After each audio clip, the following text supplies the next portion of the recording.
Tanuja versus Sanjana.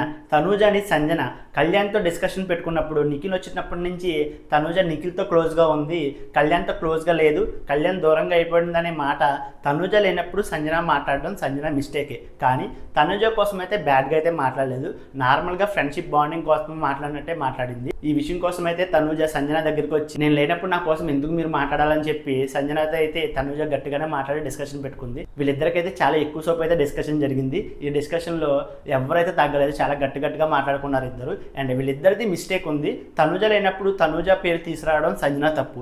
And Sanjana అయితే తనూజ కోసం అయితే బ్యాడ్గా మాట్లాడలేదు, తను లేనప్పుడు నార్మల్గానే మాట్లాడింది. నిఖిల్ వచ్చినప్పుడు నిఖిల్తో క్లోజ్గా ఉన్నావు, కళ్యాణ్తో లేడని చెప్పి కళ్యాణ్కి సంజనకి గొడవ జరుగుతున్న డిస్కషన్లో తనూజ పేరు తీసుకొచ్చింది తప్ప తన కోసం అయితే బ్యాడ్గా మాట్లాడలేదు. అండ్ తను లేనప్పుడు తన కోసం బ్యాడ్గా మాట్లాడడం తప్పే అని సంజన మీద అయితే తనూజ అయితే చాలా సీరియస్ అయింది. ఇద్దరికైతే చాలా ఎక్కువ సేపు అయితే చాలా హీట్గా ఆర్గ్యుమెంట్ జరిగింది. ఈ ఆర్గ్యుమెంట్లో ఇద్దరిది తప్పు ఉంది. మిస్అండర్స్టాండింగ్స్ వల్ల వీళ్ళిద్దరి మధ్య అయితే పెద్ద గొడవ అయితే జరిగింది. అండ్ వీళ్ళిద్దరికి జరిగిన గొడవలో మీకు ఎవరిది తప్పు అనిపించిందో వీడియోని లైక్ చేసి మీ అభిప్రాయాన్ని కామెంట్ చేయండి.